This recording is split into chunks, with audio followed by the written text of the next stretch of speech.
How's it going, everybody? Welcome back to Elvis Junction Reviews. Today we are looking at an Athearn Genesis 2.0 Conrail SD80MAC number 4117. Now, I did do a review of this on Rail Bros, but I felt like I really didn't do this locomotive a lot of justice, so I wanted to redo the review and actually get into a lot of the features that I missed, and that's what we're going to do today. Today, we're going to unbox it now. Coming out of that nice Athearn Genesis blue box. I love that logo. Looks nice. I'll put this off to the side here. It is covered by this thin foam sheet. Throw that into the box cover. Here is our instruction manual, which includes basically saying thank you for purchasing, and whoops. And here is our exploded diagram of the locomotive here. It is quite an extensively detailed locomotive because it is, like I said, Athearn Genesis 2.0. And on the back of this sheet is the part list, and that is a lot of parts. It's roughly around 539 parts in this entire locomotive, which is ridiculous. Now, we have an Genesis locomotive limited warranty paper here, which I maybe should investigate a little further. And we also have another thing here, which is basically an agreement liability sheet. Basically, this is also talking about their 1-year limited warranty. And we're also going to put that off to the side here. And we're going to open up our locomotive. Here she is right here in her protective foam case. There's a little slot here for extra roller bearings if this locomotive had roller bearings. I do not believe it does, but I will find out soon. And here she is in her protective blister case. I'm going to take this mange plastic shell off, cast that to the side. We have a piece of foam here to protect this part from not bending in on itself and damaging the locomotive. Let's pop that part open, move this, and there is our SD80, all nice and packaged, nice and safe. Now, this locomotive has been run before, by the way. There'll be a link right now popping up in the top right of your screen, showing the actual showcase of her pulling what I classified it as a manifest, but it was really like a local. A little bit of fun trivia here about this run of SD80s. It was announced back in January of 2020, and they arrived in October of that very same year. Let's put this away. Let's fold that up if I can. This is there we go. All right, and now let's get onto some history about this locomotive. And now onto some history. Built from 1995 to 1996, the EMD SD80MAC was a 5,000 horsepower diesel locomotive and was one of the first North American locomotives to use AC traction. Its 5,000 horsepower came from a 20-cylinder EMD 710G prime mover. This was the second locomotive to use the V20 prime mover since the SD45 and the SD45-2. A total of 30 units were produced and all were delivered to Conrail. According to some reports, the Chicago Northwestern had placed an order for 15, but the merger with the UP in 1995 canceled that order. The SD80 served Conrail until the railroad was split between the NS and the CSX in 1999. 17 went to the NS, while the remaining 13 went to CSX. In 2014, CSX traded 12 other SD80s, one had been in a derailment and scrapped in 2014. Then they sold them for 12 SD40-2s from the NS, leaving the NS as the sole operator of the SD80MAC. However, in February of 2020, the NS retired all their SD80s from service. 6 ended up going to the Canadian Pacific for parts, and the others went to Progress Rail. Supposedly, the Conrail Historical Society is trying to acquire one of the 6 SD80s that went to the CP. And I mean, I'm not sure if the talks have actually been completed, or if they're still in the running, or they've just ultimately failed. Now, our locomotive here, Conrail 4117, was built in March of 1996, and in the split up, it became Norfolk Southern 7209. Now, let's get into some detail. So because this is an Athearn Genesis 2.0 locomotive, it's going to be absolutely packed with details. Genesis 2.0 is their top of the line. But anyway, so we're going to start from the top here and work our way down to the bottom, as we usually do. Starting at the top here, we have 4 grab irons. There's one here, here, here, and there. We have 2 number boards that do light up when the locomotive is in motion. We also have our operating forehead mounted headlight. We have separately applied windshield wipers, 3 on each windshield, one here, and there's 2 right here, as well as right there. Working down here to the nose, you can see 4 grab irons that are painted white. We have one here, here, here, and here. We have 2 sand filler hatches, one that is kind of obscured by this one grab iron, but this one is not. Down on the nose here, we have 2 red marker lights. Now these marker lights are functional in DCC function. This locomotive is not. So these will turn on if the locomotive is being reversed or is being used as a DPU at the back of a train. On the nose here, we have a nice big door with a window here. We have our nice Conrail quality logo encased in a white shroud. I don't know if that's the right word, but oh well. Here we have some more grab irons working our way from the top of the nose down to the bottom. You can just barely see it, but I think there is actually a walkway light right there. I'm not sure what that exactly is. We have 2 more grab irons here, one here and one here. We have our front handrails here, which are made of plastic, so be careful with those. We have 2 pilot-mounted ditch lights, which do also light up when the locomotive is in motion. Here is an MU cable, as well as some more grab irons on the top of, actually on the snowplow here. We also have, I believe this is the coupler cut bar right here, one on either side. They're kind of obscured by the pilot-mounted ditch lights. We also have another grab iron right here on the top, on the bottom of the anti-climber, which I just noticed. I've had this locomotive for about a year now, and I just noticed that. We have our Bachmann SD80MAC coupler, which apparently that's what that is. We have MU hoses that also hang on the snowplow here. And now we're going to look at the rear details. Alrighty, so now we're looking at the back of the locomotive here. You can see there is 2 number boards right here at the top of the locomotive here, as well as our rear operating headlight. We have 2 marker lights here and here. Those also do operate if you have the DCC function. Here is our sand filling tank, as well as the sand filling hatch. There's some illegible plaque right here, which even I can't read it. We have another Conrail logo right here. I don't know what these are. I'm not sure. Those almost look like X-class lights.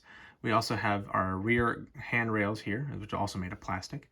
And then there is our, right down below here is our walkway light, enclosed within some kind of box of sorts. Moving down here to the bottom of the anti-climber, down below is our coupler cut bar. As you can actually see it right here now that there's no ditch lights. Here is our MU cable. We also have some rear knuckles here, spare knuckle couplers here. What's very interesting is that this one says F knuckle and this one says E knuckle. The F standing for front, the E standing for end. We have our Bachmann SD80MAC coupler here, as well as an air hose right there, separately applied. We also have our separately applied MU hoses, 3 on each side. Now, let's work onto the side. We are currently looking at the conductor's side of the locomotive here. Starting off at the front, you can see that handrail right there. And here is our side windows here. You will also notice that there is no sunshade. Conrail was very interesting in their later EMD products. They did not have sunshades, and I do not know what their reasoning for that was. Underneath the windows here, we can see our nice 4117 and radial AC SD80MAC. You have to keep in mind that this is one of the first few locomotives to actually have AC traction installed. Moving down here, we can see a big F, indicating this is the front of the locomotive. You can also see the very unique slant in the chassis, which kind of makes it move up. I'm not sure what the purpose of that was. This cab is also isolated. You can see the difference. If this was not isolated, the nose would be attached to the cab here. You can see a phenomenal truck detail in the locomotive here. You can also see a walkway, a step light right there. If you have the DCC function, that does light up. Right here on the trucks here, you can see our sand hoses, which would drop sand on the rails and help your increase traction on the rails. You got to keep in mind that the surface between the rail and the wheel is about the size of a dime. And also, railroad tracks are quite smooth. That's what gives trains their phenomenal horsepower ability, because it's smooth on smooth stuff. And also the surface tension is very minimum. Anyway, we have some brake cylinders here. Oops, 2 right here, 1 here, and 1 here. Here is actually the brake spring, which would activate as the brakes are being closed. You can see we have I believe these are rotating roller end caps. I'm not sure. I did not see any spares in the bag, so I'm not exactly sure. Moving up to here, we have some more grab irons that lead up to the top of the locomotive. You can actually see our Sinclair antennas. There's 4 up here, 1 big one and 3 small ones. We have this has actually been a problem for a long time. I don't know why. I wish Athearn would make this part a little stronger, but this is actually bending outwards towards the camera, and it came like that, and I'm not sure why they haven't figured out to use a stronger plastic when making this. Anyway, we have some storage boxes here, as well as some electrical boxes. I believe this is for, I'm actually not sure what this is for. Moving our way down here, we can see our fuel tank, but we're actually going to get into that a little closer when we look at the rear of the locomotive, which is what we're going to do now. Alrighty, looking at the rear of the side of the locomotive here, you can right away see the big, crisp Conrail quality with the original can opener logo encompassed by ginormous Q. Up above on the top of the long hood here is our Leslie RS3L, which is probably one of the best horns in my opinion. Up here, I will be able to show you the top detail in a minute here, but moving our way, you can see here's the side of the ginormous radiator. You gotta keep in mind, this locomotive is a V20 and it has 5,000 horsepower. That is why it's so long, to enclose that giant V20.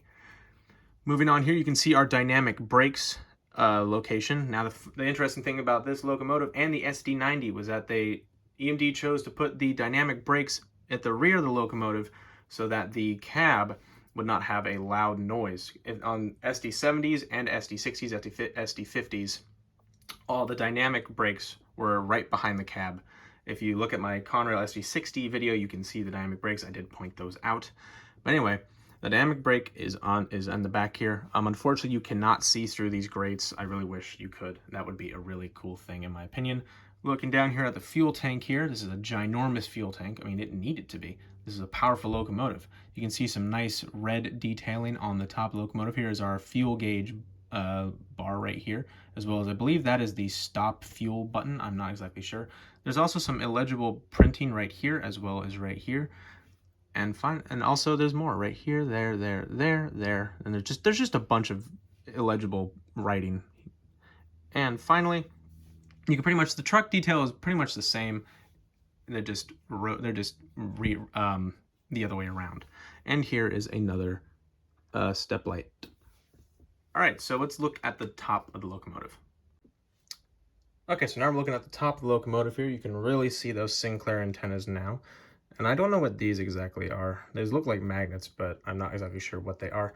And here's a very interesting thing about Genesis 2.0 locomotives. Let me just see if I can get it to work here. And boom, there it is.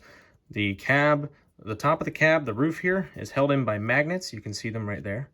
And you can look inside the cab here. In fact, you can see our driver's desktop here, as well as our conductor's desktop. There are 3 seats, conductor, driver, and then I guess passenger. There is a little bit of detail on the back of the locomotive here, but it's not a lot. But the nice thing is you could put a crew figure in there and no longer have a ghost train. So let's put our roof cab and just magnets, so it pops in just like that. Moving the locomotive this way, you can see our exhaust vent right here right in front of the long hood here. And also here is our radiator fan, a lot more shown. We have 3 big radiators. This is a very large bulbous radiator section, and here is the dynamic brake section from the top. There is a fan in there, but unfortunately you really can't see it. All right, so let's get on to my final thoughts. So overall, this locomotive is absolutely amazing. I love the amount of detail that Athearn put into it, and it runs great, by the way. You can see that video if you click on the top right corner there. But anyway, I love the SD80. It's an amazing looking locomotive, especially in that blue and white paint scheme. The fact that only 30 were built makes this locomotive extremely unique. If you want to get one yourself, Athearn is currently making a run. It is supposed to be delivered sometime later this year or early next year, and I highly recommend getting one. They're doing Conrail with an NS patch, Chicago Northwestern, and also Norfolk Southern in their horsehead scheme, as well as CSX and YN2 and YN3. But anyway, if you enjoyed this video, please hit that like button and also subscribe if you have not. It would really help me a lot. And also hit the notification bell to know when I upload another video in the future. But anyway, thank you very much for watching, guys, and I'll see you in the next one. Bye for now.